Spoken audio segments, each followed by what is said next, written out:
Tayo ngayon natitipon sa ngalan ng Ama at ng Anak at ng Espiritu Santo. Amen. Ang pagpapala ng ating Panginoong Kristo, ang pag-ibig ng Diyos Ama, at ang pakipagkaisa ng Espiritu Santo naway sumainyong lahat. At sumainyo rin. Magandang umaga po sa kanilang lahat. Magandang umaga rin po, Father. Ganon din po sa lahat ng ating mga kapatid na nakikinig sa radyo sa 95.9 at ganon din sa iba't ibang panig ng mundo through FB Live na nanonood at kasama natin sa banal na pagdiriwang na ito. Ngayong araw na ito, idulog natin sa Diyos ang ating mga natatanging intensyon ng pasasalamat at mga intensyon na ipinagkatiwala sa atin ng ating kapwa. Mga kapatid, aminin natin ang ating mga kasalanan upang tayo maging marapat gumanap sa banal na pagdiriwang. Inaamin ko sa makapangyarihang Diyos at sa inyong mga kapatid na lubha akong nagkasala sa isip, sa salita, sa gawa at sa aking pagkukulang. Kaya isinasamo ko sa mahal na Birheng Maria, sa lahat ng mga anghel at mga banal, at sa inyong mga kapatid, na ako'y ipanalangin sa Panginoong ating Diyos. Kaawaan tayo ng makapangyarihang Diyos, patawarin tayo sa ating mga kasalanan, at patnubayan tayo sa buhay na walang hanggan. Amen. Panginoon, kaawaan mo kami. Panginoon, kaawaan mo kami. Kristo, kaawaan mo kami. Kristo, kaawaan mo kami. Panginoon, kaawaan mo kami. Panginoon, kaawaan mo kami. Manalangin tayo. Ama naming makapangyarihan, ipakita mo ang iyong paglingap sa iyong pagantig sa aming kalooban, upang ang pamumuga ng gawain mo sa amin ay aming mapakinabangan at ang mapagpagaling mong katapatan ay aming mapangatawanan sa pamamagitan ni Jesucristo, kasama ng Espiritu Santo, magpasawalang hanggan. Amen.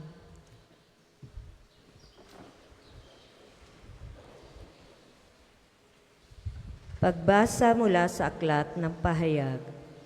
Akong si Juan ay nakakita ng isang anghel na bumaba mula sa langit na may malaking kapangyarihan. Nagliwanag ang buong daigdig dahil sa kanyang kaningningan. Ubos lakas siyang sumigaw. Bumagsak na ang tanyag na Babilonia. Tahanan na lamang siya ngayon ng mga demonyo. Bilangguan ng masasamang espiritu at pugad ng marumi at kasuklam-suklam ng mga ibon. Isang makapangyarihang anghel ang kumuha ng isang batong animoy malaking gilingan. Ubos lakas niyang inihagis iyon sa dagat, sabay wika. Ganito ibabagsak ang tanyag na lungsod ng Babilonia, at hindi na siya makikitang muli. Hindi na maririnig sa iyo ang tinig ng mga mang-aawit at ang himig na likha ng mga manunugtog ng alpa, plauta at trompeta. Hindi na makikitang muli sa iyo ang mga dalubhasa sa anumang uri ng gawain, at hindi na maririnig ang ingay ng mga gilingan. Hindi ka na muling matatanglawan ng kahit isang ilawan. Hindi na maririnig ang masasayang tinig ng ikinakasal, sapagkat naging makapangyarihan sa buong daigdig ang iyong mga ngalakal. Dinaya mo ang lahat ng bansa sa pamamagitan ng pangkukulam. Pagkatapos nito, narinig ko ang wari pinag-isang tinig ng maraming tao sa langit at umawit ng ganito: Purihin ang Panginoon, ang pagliligtas, ang karangalan at ang kapangyarihan ay tanging sa Diyos. Matuwid at tama ang kanyang hatol. Hinatulan niya ang reyna ng kahalayan na nagpapasama sa lupa. Pinarusahan siya ng Diyos dahil sa pagpatay sa lingkod ng Panginoon. Muli silang umawit. Purihin ang Panginoon. At sinabi sa akin ng anghel, isulat mo ito, mapalad ang inanyayahan sa piging na sa kasal ng kordero. Ang salita ng Diyos. Salamat sa Diyos. Salmong tugunan, mapalad ang anyayahan ng korderong ikakasal. Mapalad ang anyayahan ng korderong ikakasal. Umawit sa kagalakan ang lahat ng mga bansa. Panginooy papurihan, paglingkuran siyang kusa. Lumapit sa harap niya at umawit na may tuwa. Mapalad ang anyayahan ng korderong ikakasal. Ang Panginooy ating Diyos, ito'y dapat na malaman. Tayo'y Kanya, Kanyang lahat, tayong lahat na nilalang. Lahat tayo'y bayan niya, kabilang sa Kanyang kawan. Mapalad ang anyayahan ng korderong ikakasal. Pumasok sa Kanyang templo na ang puso'y nagdiriwang. Umaawit, nagpupuri sa loob ng dakong banal. Purihin ang ngalan niya at siya'y pasalamatan. Mapalad ang anyayahan ng korderong ikakasal. Mabuti ang Panginoon, pag-ibig niya'y walang hanggan. Siya'y Diyos na mabutit laging tapat kailanman. Mapalad ang anyayahan ng korderong ikakasal. Magsitayo po ang lahat.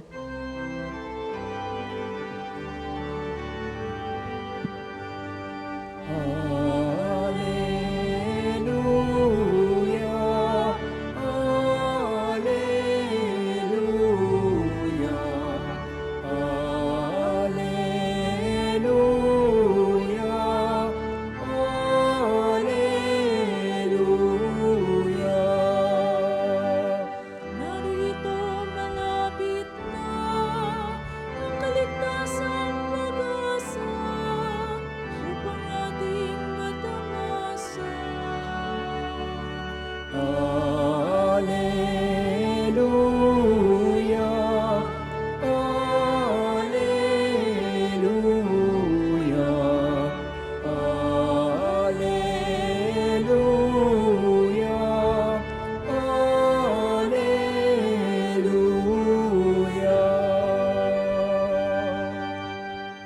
Sumainyo ang Panginoon. At sumainyo rin. Ang pagpapahayag na mabuting balita ng Panginoon ayon kay San Lucas. Papuri sa iyo, Panginoon.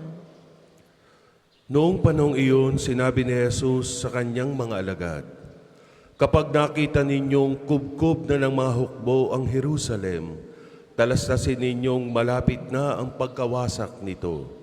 Dapat tumakas sa kabundukan ang mga nasa Judea at umalis ng lungsod ang mga naroon. Huwag nang pumasok doon ang mga nasa kabukiran, sapagkat ito ang mga araw ng pagpaparusa, bilang katuparan ng mga nasa saad sa kasulatan. Kawawa ang mga nagdadalang tao at nagpapasuso sa mga araw na iyon, sapagkat darating ang malaking kapighatian sa lupaing ito, at ang puot ng Diyos sa bansang ito. Mamamatay sila sa tabak at dadalhing bihag sa lahat ng bansa. Ang Jerusalem ay magiging busabos ng mga hintil hanggang sa matapos ang panahong itinakda sa mga ito. Magkakaroon ng mga tanda sa araw, sa buwan at sa mga bituin. Sa lupa ang mga bansa ay masisindak at malilito dahil sa ugong at mga daluyong ng dagat. Ang mga tao'y hihimatayin sa takot dahil sa pag-iisip sa mga sakunang darating sa sanlibutan, sapagkat mayayanig at mawawala sa kani-kanilang landas ang mga planeta at iba pang katulad nito na nasa kalawakan. Sa panahong iyon, ang anak ng tao'y makikita nilang dumarating na nasa alapaap, may dakilang kapangyarihan at malaking karangalan. Kapag nagsimula nang mangyari ang mga bagay na ito, magalak kayo, sapagkat malapit na ang pagliligtas sa inyo. Ang mabuting balita ng Panginoon. Pinupuri ka namin, Panginoong Hesukristo. Isang magandang umaga po sa kanilang lahat. Magandang umaga rin po, Father. Happy? Okay, kahit sa mukha ay hindi mukhang hapit na kasimangot pa rin. Ano? Happy, no? Kailangan masaya, happy, magalak, ano?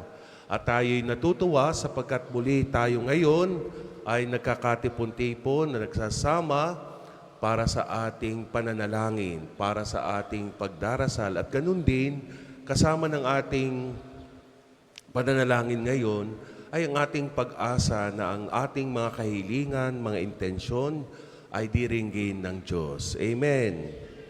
At sa tulong ng ating pamimintuho at debosyon kay Padre Pio, ibibigay sa atin ng Diyos sa panahon ayon sa Kanya. So huwag tayong maiinip, no? Huwag tayong magmamadali. Hayaan nating ang kalooban at oras ng Diyos ang siyang magkaloob sa anuman nating hinihiling at ipinapanalangin sa Kanya. Amen. Okay. So sa araw na ito, welcome po, no? Lalo na doon sa mga kapatid natin na bago o first time pa lang dito sa Pambansang Dambana at parokya ni Santo Padre Pio. Meron po bang mga first time dyan? Ayun, meron. So maraming salamat. Palakpakan po naman natin sila. Welcome po at sana ito hindi ang una at huli ninyong pagbisita dito. At higit din sa ating mga narito ngayon, mga bisita na palagian, no? Na nagsisimba at bumibisita dito sa ating National Shrine. At ganun din sa mga nakikinig sa atin sa radyo, sa 95.9 na mga nasa kanilang tahanan, nasa kanilang mga higaan sapagkat ang iba ay may mga sakit at may karamdaman na hindi na magawang lumabas ng kanilang bahay para umattend ng misa. At ngayon, kasama natin sila sa pagdiriwang na ito. At ganoon din, ang mga kapatid natin na nasa ibang bansa, that through FB, sila ay nakikinig at nanonood, no? Dumadalo din ng ating pagdiriwang sa araw na ito. Alam niyo mga kapatid, sa ating pong mga buhay, kung hindi man lahat, ay nakakaranas ng pagdurusa o paghihirap sa ating mga buhay bilang mga tao. Alam nyo, may masasabi tayo na may dalawang uri ng pagdurusa. May dalawang uri ng paghihirap na alam nyo bang mismong nanggagaling sa ating mga sarili. Yung tayo mismo ang may kagagawan, kaya tayo'y nagdurusa, kaya tayo'y nahihirapan. Ang unang uri ng pagdurusa o paghihirap ay yung klase na tayo mismo ang may gawa sa ating sarili. Ano po yun? Halimbawa, ang isang lasinggero o isang lasinggera, hindi naman palaging ang pagiging mahilig sa alak ay lalaki na lang palagi. Sino po ba dito ang mahilig sa alak?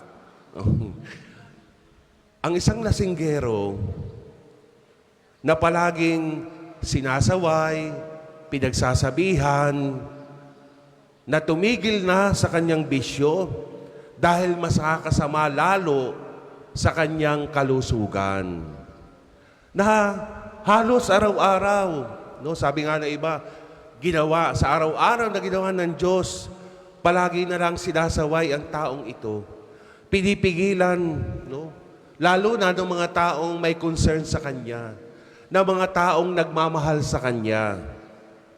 Subalit ano ang ginagawa ng mga taong mahilig mag-inom? Kung dito pa sa Batangas ay mahilig bumarek, anong wapakel sila? Ano pong wapakel? Wala silang pakialam. Kahit sino pa yung nagpapaalaala sa kanya. Kahit sino pa ang magsabi sa kanya. Dahil alam ng mga taong may concern sa kanya na baka lumala pa yung kanyang sakit o magkasakit ng malala. Kaya yung konting sakit na maaring iniinda ng taong lasinggero o lasinggera ay mauuwi sa cancer of the liver. Kaya yung sanang simpleng sakit lang ay magdudulot sa kanya ng parusa, pagdurusa, paghihirap dahil hindi siya nakikinig. Ayaw nang siya'y pinagsasabihan. Ayaw na may nakikialam sa kanya.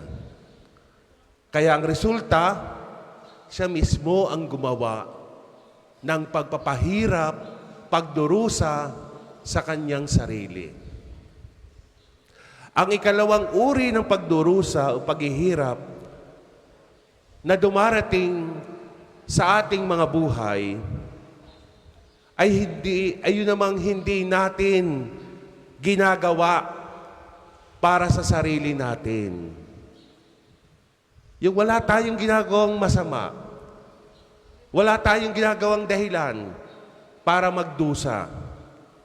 Ang halimbawa po nito ay yung mga karamdaman at mga sakit na kusang dumarating kapag tayo ay nagkakaedad na, kapag tayo ay tumatanda na. Yung po ba'y nararanasan ng marami sa atin? Ako, kahit ako may condition, may health condition, no? Bukod sa high blood, ay habang nagtumatanda, no? Sumasakit na ang mga tuhod, no? Kaya pag nandito ako sa Padre Pio, nahirapan akong mag-akyat baba, no? Dahil nasa third floor yung aming higaan. Kaya pag ako'y bumababa, yung pressure, yung bigat, dahil kita naman nyo, ang lusog-lusog ko rin, no? Yung bigat ng katawan, napupunta lahat sa baba, kaya ang sakit-sakit ng tuhod.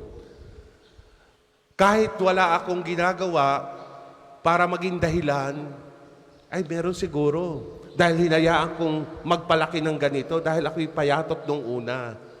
Pero ganun pa man, ang marami sa atin, habang nagkakaedad, tumatanda, nagkakaroon ng mga karamdaman na hindi mo naman inaasahan. Dahil sabi nga nung iba, yan ay sakit na ng katandaan. Nalilimitahan na yung iyong ginagawa, yung iyong paglabas-labas, nalilimitahan na ang iyong mga gawain. At minsan, nagkokos ito sa iyo ng pagdurusa at paghihirap. Mga kapatid, sa araw pong ito ng Huwebes, ipinapahayag po sa atin ni Jesus sa ating ebanghelyo ngayong araw na ito, yung pagkawasak ng Jerusalem at sa mga taong hindi marunong sumunod at hindi nakikinig sa Kanya. Maaring maiiwasan ang mga bagay na ito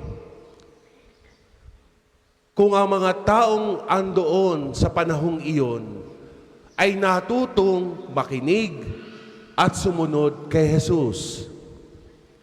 Na dapat sila ay nakinig sa mga messengers of God, sa mga mensahero ng Diyos o sa mga propeta na nagpapaalaala sa kanila na itakwil ang anumang bagay na nagdudulot sa kanila na gumawa ng kasalanan. Pero ano ang nangyari? Dahil sa katigasan ng mga ulo ng mga taong ito, naging pasaway sila. Wala silang pinakikinggan. Maging ang mga inutusan ng Diyos, napaalalahanan sila, hindi sila nakinig. At ang nakakalungkot pa, kahit ang bugtong na anak ng Diyos na walang iba kundi si Jesus, binaliwala nila at pinatay din. Mga kapatid, ngayon pong malapit na nating tapusin ang liturgical year at nalalapit na nating buksan ang pintuan ng Adbyento. Lahat po tayo, as in, bawat isa sa atin ay tinatawag ng Diyos, pinapaalalahanan. Kaya hindi nyo ba napapansin ang mga pagbasa natin kahit ngayon at nung mga nakaraang araw?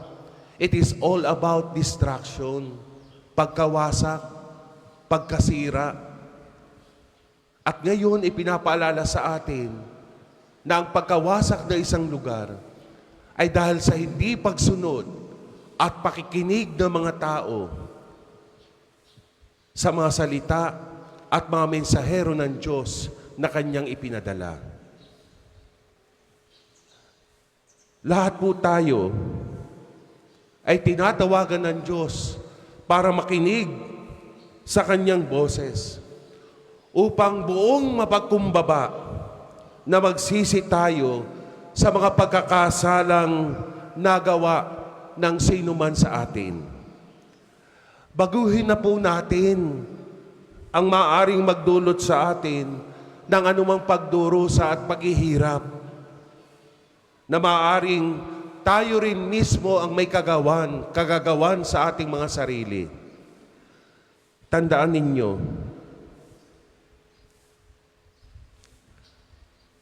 yung nangyari sa muling pagkawasak ng Jerusalem at sa mga taong andoon, sapagkat hindi sila nakinig, umiwas sila sa gustong sabihin ng Diyos para sa kanila. Kaya kahit yung mga babaeng nagdadalang tao, mga nursing o nagpapasusong mga magulang o nanay, hindi sila exempted sa pagkawasak na iyon. At ganun din, yan ang panawagan na gustong marinig mula sa atin, na tayo'y makinig sa mga salita ng Diyos para sa ikagagaling at ikabubuti ng bawat isa sa atin.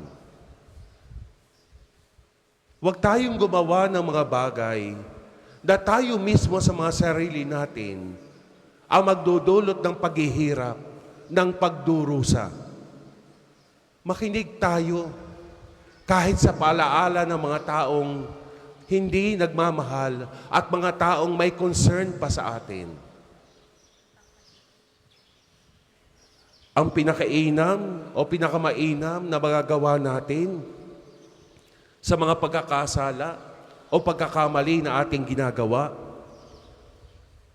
ay yung with humility, buong kapakumbabaan, na ilapit natin ang ating mga sarili sa sakramento ng kumpisal o sa healing sacrament of confession.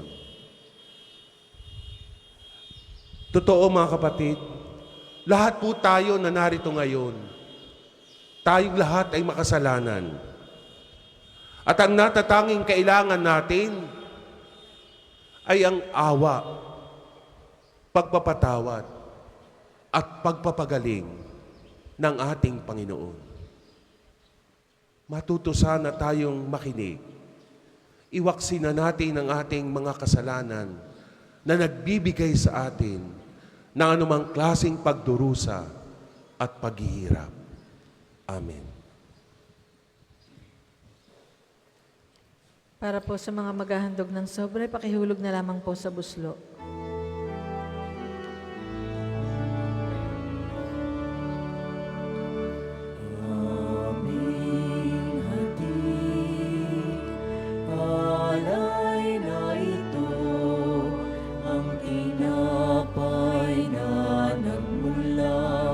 Sa pagpapala mo at tanggapin ang alak na ito, inuming inihain sa'yo.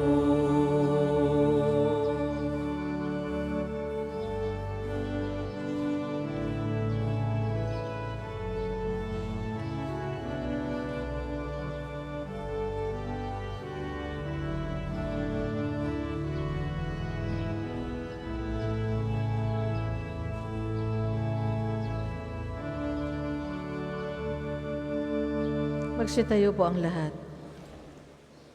Manalangin kayo mga kapatid upang paghahain natin kalugdan ng Diyos Amang makapangyarihan. Tanggapin nawa ng Panginoon itong paghahain sa iyong mga kamay, sa kapurihan niya at karangalan, sa ating kapakinabangan at sa buong sambayanan niyang banal.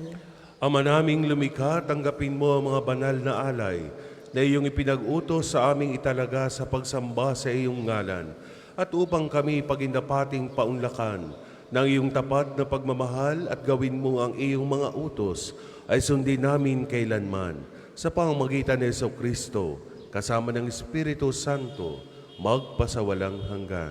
Amen. Sumainyo ang Panginoon. At sumainyo rin. Itaas sa Diyos ang inyong puso at diwa. Itinaas na namin sa Panginoon. Pasalamatan natin ang Panginoong ating Diyos. Marapat na siya ay pasalamatan. Ama naming makapangyarihan, tunay ngang marapat na ikaw ay aming pasalamatan.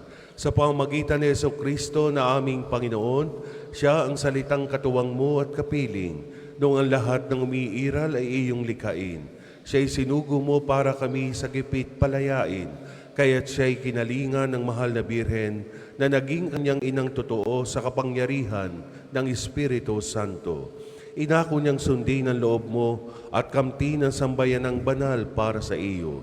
Pinagtiisan niyang iunat sa krus ang kanyang mga kamay upang magwakas ang kamatayan at mahayag ang pagkabuhay. Kaya kaisa ng mga anghel na nagsisiawit ng papuri sa iyo ng walang humpay sa kalangitan, kami nagbubunyi sa iyong kadakilaan.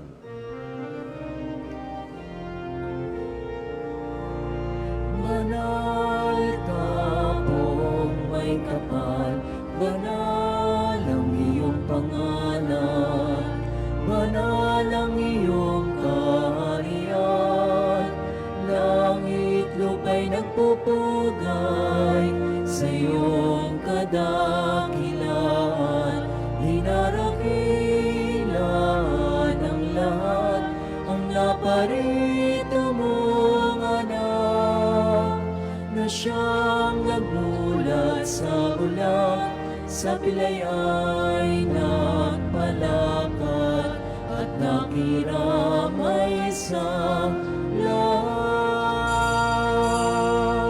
Kung hindi po kayang lumuhod, manatili pong nakatayo ng may paggalang. Ama naming banal, ikaw ang bukal ng tanang kabanalan. Kaya't sa pamamagitan ng iyong Espiritu, gawin mong banal ang mga kaloob na ito upang para sa amin maging katawan at dugo ng aming Panginoong Hesukristo. Bago niya pinagtiisang kusang loob na maging handog, hinawakan niya ang tinapay, pinasalamatan kanya, pinagati-hati na iyon, iniabot sa kanyang mga alagad at sinabi, tanggapin ninyong lahat ito at kanin.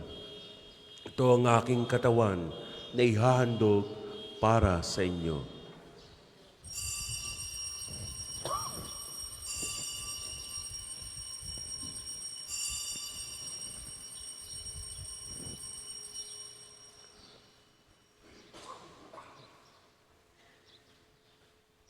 Gayon din naman nung matapos na ang hapunan, hinawakan niya ang kalis, muli kanyang pinasalamatan, inabot niya ang kalis sa kanyang mga lagad at sinabi, tanggapin ninyong lahat ito at inumin.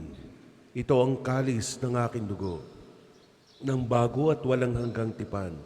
Ang aking dugo na ibubuhos para sa inyo at para sa lahat, sa pagpapatawad ng mga kasalanan.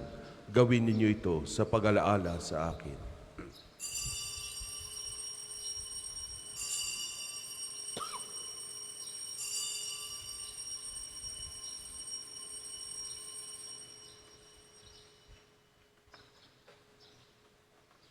Ipagbunyi natin ang misteryo ng pananampalataya.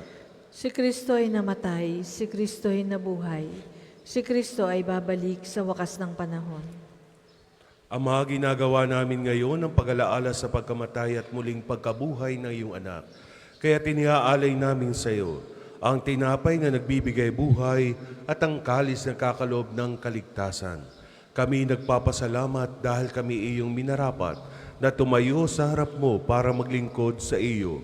Sinasamo namin kami magsasalo-salo sa katawan at dugo ni Kristo ay mabuklod sa pagkakaisa sa pamamagitan ng Espiritu Santo. Ama, lingapin mo ang iyong simbahang laganap sa mong daigdig. Puspusin mo kami sa pag-ibig kay isa ni Francisco na aming Papa, ni Gilbert na aming Obispo at ang Tanang Kaparian. Alalahanin mo rin ang mga kapatid naming nahimlay na may pag-asang sila'y muling mabubuhay, gayon din ang lahat ng mga pumanaw. Kaawaan mo sila at patuloyin sa iyong kaliwanagan. Kaawaan mo at pagindapating kaming lahat na makasalo sa iyong buhay na walang wakas. Kaisa ng Mahal na Birheng Maria, na ina ng Diyos, kaisa ni San Jose na kanyang kalinis-linisang esposo, kaisa ng mga apostol at ng lahat ng mga banal na namuhay dito sa daigdig na ito nang makalugod-lugod sa iyo.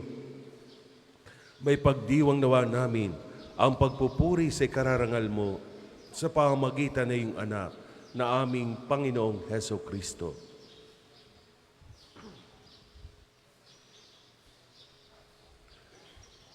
Sa pamamagitan ni Kristo, kasama niya at sa Kanya, ang lahat ng parangal at papuri ay sa iyo, Diyos sa mga mapangyarihan, kasama ng Espiritu Santo, magpasawalang hanggan. Amen. Amen.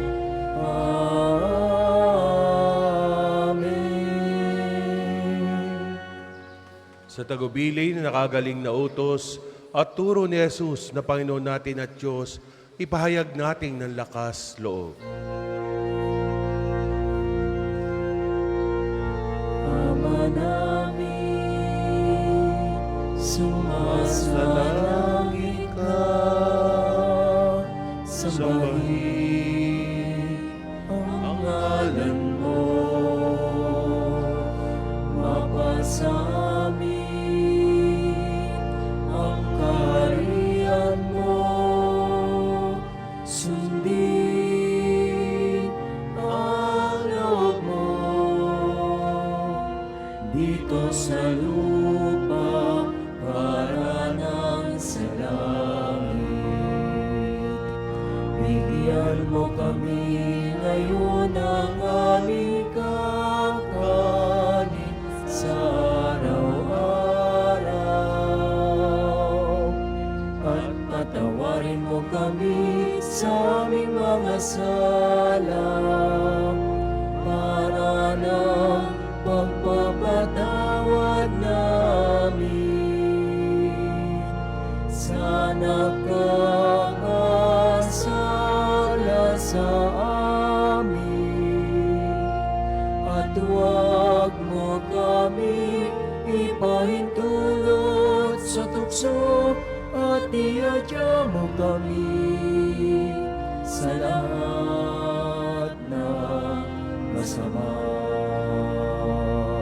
Hinihiling namin kami adya sa lahat ng masama, pagkalooban ng kapayapaan araw-araw, iligtas sa kasalanan, at ilayo sa lahat ng kapahamakan, samantalang aming pinananabikan ang dakilang araw ng pagpapahayag ng tagapagligtas naming Seso Kristo.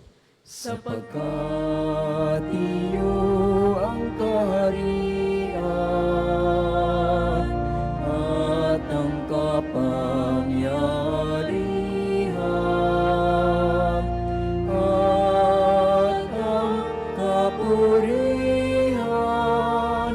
magpakailanman. Amen. Panginoong Jesucristo, sinabi mo sa iyong mga apostol, kapayapaan ang iniiwan ko sa inyo, ang aking kapayapaan ang ibinibigay ko sa inyo. Tunghayan mo ang aming pananampalataya at huwag ang aming pagkakasala. Pagkalooban mo kami ng kapayapaan at pagkakaisa ayon sa iyong kalooban, kasama ng Espiritu Santo, magpasawalang hanggan. Amen.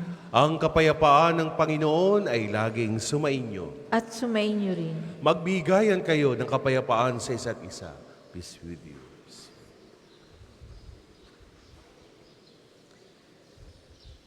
Kordero ng Diyos na nag-aalis ng mga kasalanan ng sanlibutan, maawa ka sa amin. Kordero ng Diyos na nag-aalis ng mga kasalanan ng sanlibutan, maawa ka sa amin. Kordero ng Diyos na nag-aalis ng mga kasalanan ng sanlibutan, Ipagkaloob mo sa amin ang kapayapaan. Kung hindi po kayang lumuhod, manatili pong nakatayo ng may paggalang.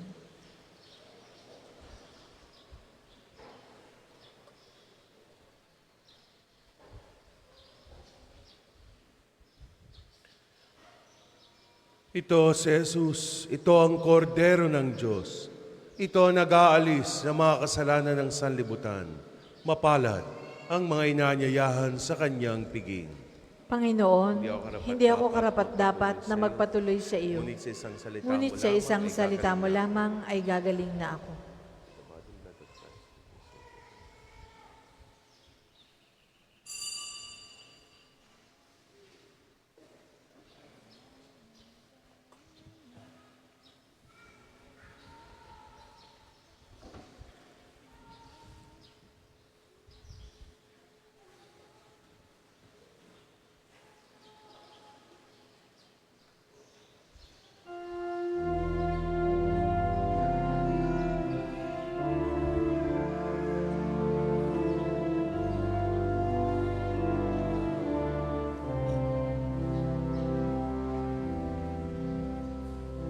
Sa Diyos lamang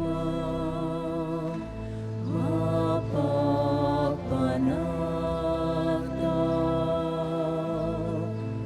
ang aking kaluluwa sa Kanya. Nagmumula ang aking pag-asa at kaligtasan.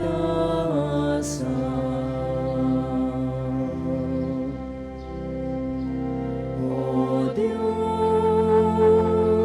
Ikaw ang aking kaligtasan. Sa'yo aking kalwalhatian. Ikaw lamang aking inaasahan ng aking buot at tanggulan. Sa Diyos lamang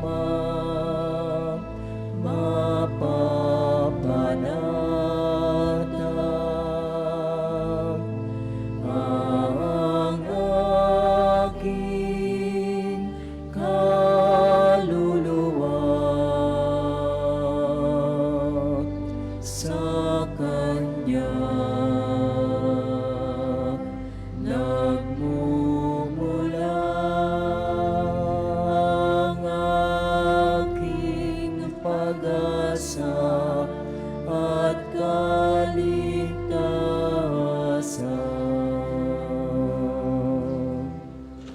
Ang second collection po ay para sa patuloy na pagpapaunlad ng parokya at pambansang dambana ni Santo Padre Pio at para sa mga pangangailangan ng matatanda at may sakit na mga pari ng Archdiocese ng Lipa. Salamat po sa inyong mga handog.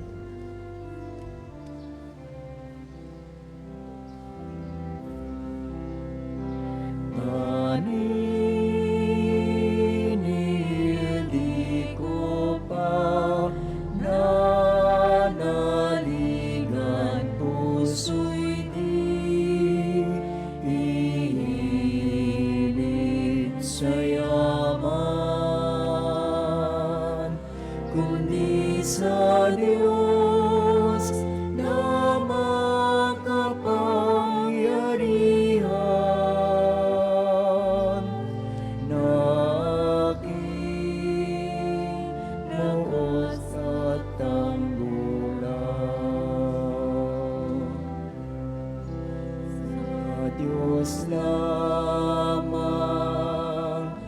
mapapanatag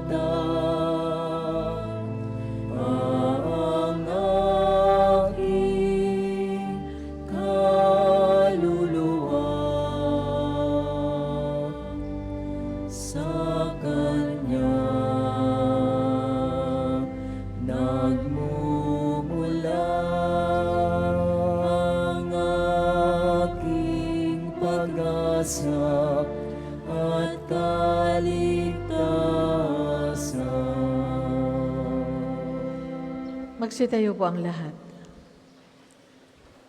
Manalangin tayo. Ama naming mapagmahal, kaming pinagkakalooban mo ng pagsasalo sa iyong kagalakan, ay lagi nawang lumingon sa pinanggalingan nitong banal na pakikinabang upang kami huwag mawalay sa iyo na aming hantungan sa pamamagitan ni Jesucristo, kasama ng Espiritu Santo, magpasawalang hanggan. Amen. Panalangin ng pagtitiwala kay Santo Padre Pio. Tayo pong lahat. Padre Pio, taga ng Pietrelcina, mongheng banal, pintakasing santo ng milenyong kasalukuyan. Gabay namin sa pagtahak sa landasing makalangit, takbuhan sa pangangailangan, huwaran ng pagtitiis. Sa iyo namin nilalapit aming mga kagipitan, sa iyo po ibinibilin kalusugan at kabuhayan.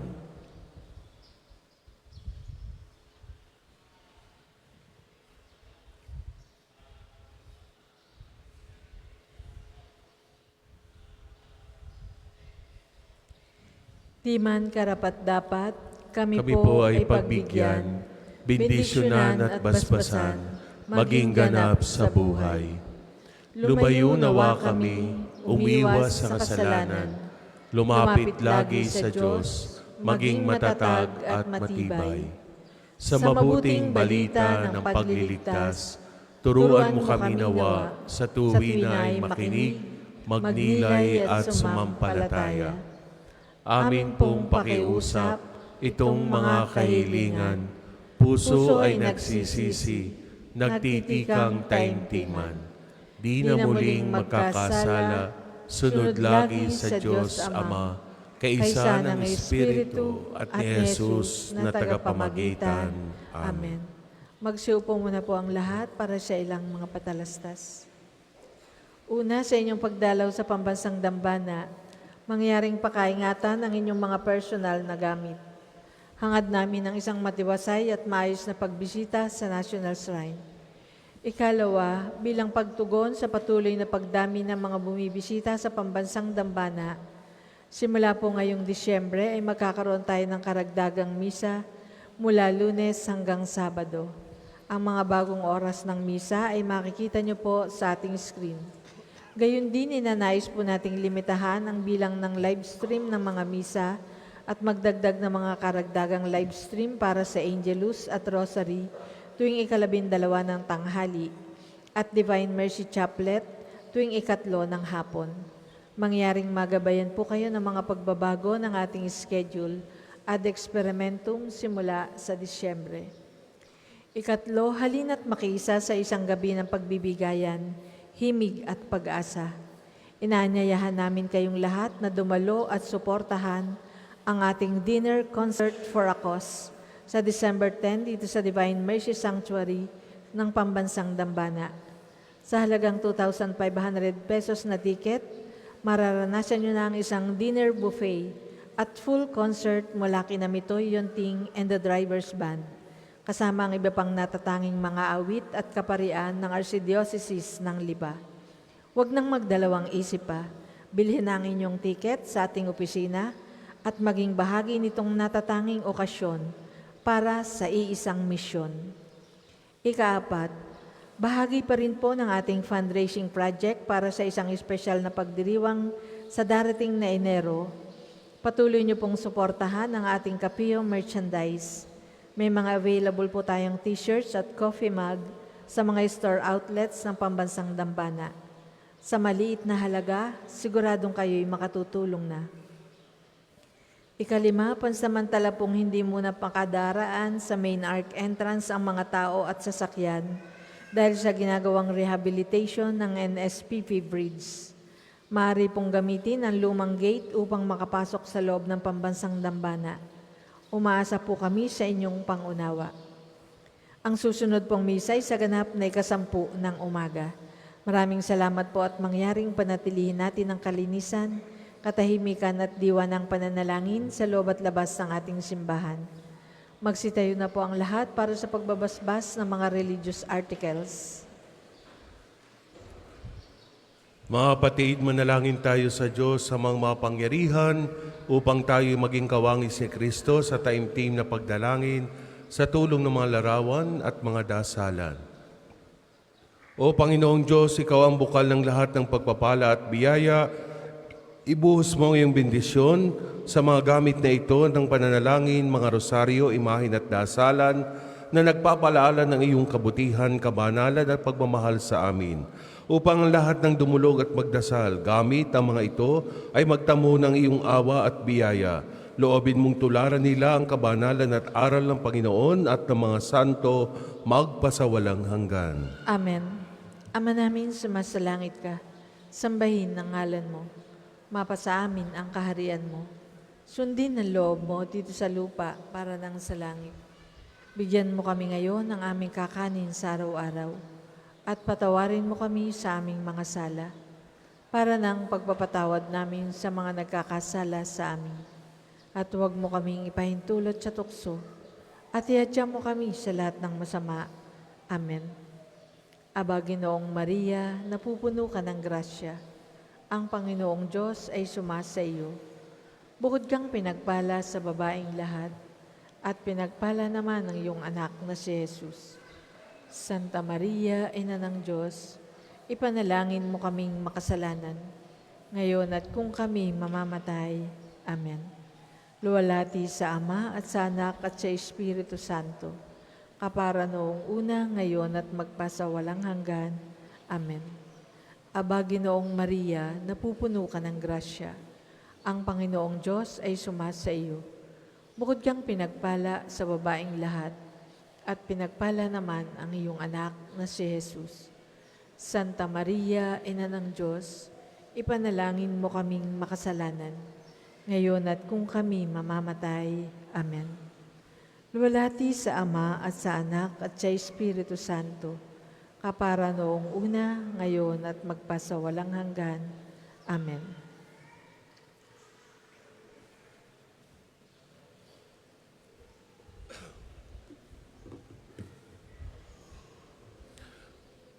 Sumainyo ang Panginoon At sumainyo rin. at pagpalain kayo na makapangyarihang Diyos, ang Ama at Anak at Espiritu Santo.